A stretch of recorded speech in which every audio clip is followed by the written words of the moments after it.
আবারও নতুন একটা ভিডিও নিয়ে হাজির হয়ে গেলাম। এই রান্নাটা আমার অনেক অনেক পছন্দের একটা রান্না। আপনারা বলতে পারেন খুব সাধারণ একটা রান্না, কিন্তু হ্যাঁ সাধারণ, বাট আমার কাছে অসাধারণ।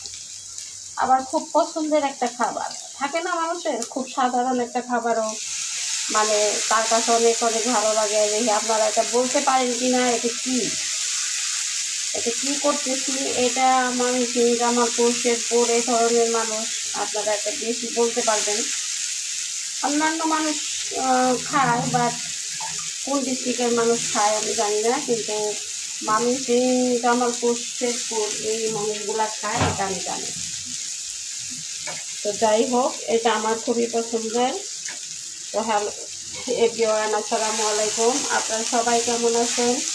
আশা করি আপনারা অনেক বেশি ভালো আছেন। আমিও আপনাদের মুক্তি আপা আলহামদুলিল্লাহ অনেক ভালো আছি। অনেক দিন পরে এই রান্নাটা করতে আসলাম। এই রান্নাটা কিন্তু অনেক ধৈর্যের একটা রান্না।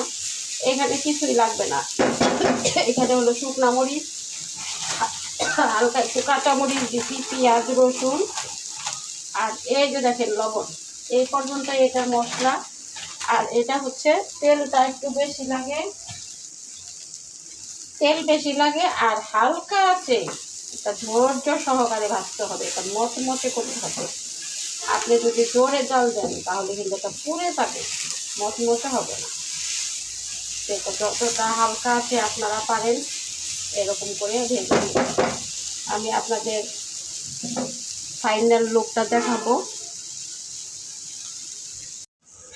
এই তো দেখেন আমার মজাদার খাবার। আপনারা বিশ্বাস করবেন কিনা জানি না, তবে একটা কথা বলবো, আমার বাবার একটা কোণ আমি অন্তত পাইছি, সেটা হচ্ছে আমি মিথ্যা কম বলি না এমন না, প্রয়োজনে হয় অনেক সময় হয়তো বলতে হয়, কিন্তু পার্থপক্ষে বলি না। এই জন্যই বলি না আমি আল্লাহকে ভয় পাই, মানুষকে ভয় পাই না। তো এটা সবাই জানে আমার পরিবারে, যে আমি কাউকেই ভয় পাই না, আমি আল্লাহকে ভয় পাই।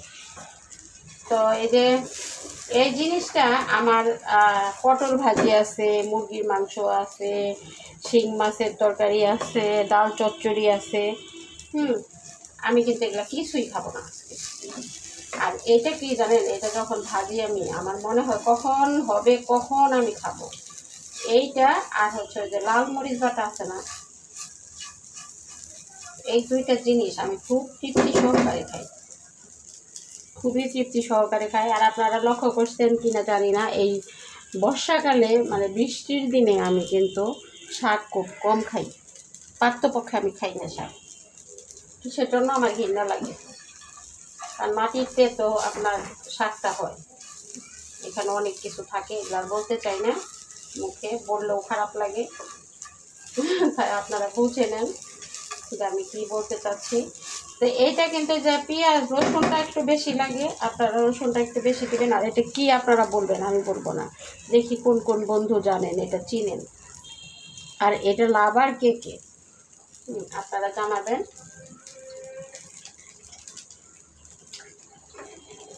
এটা দিয়ে কিন্তু অনায়াসে একটা প্লেট ভাত খাওয়া যায়। এটা লবণ টবণ সব ঠিক আছে, বেশি দিতে হবে না।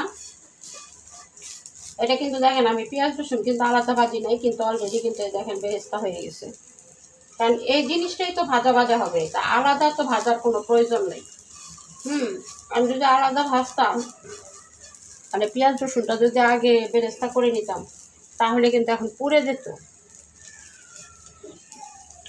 তো এটাই হচ্ছে রান্নার টেকনিক, কোন রান্নায় কী ব্যবহার করতে হবে, কোন রান্নায় কীভাবে রান্না করতে হবে, এটাই হলো আসল ব্যাপার। তো সবাই ভালো থাকবেন, সুস্থ থাকবেন, নিরাপদে থাকবেন। অন্য কোনো ভিডিওতে আবার দেখা হবে, কথা হবে। আল্লাহ।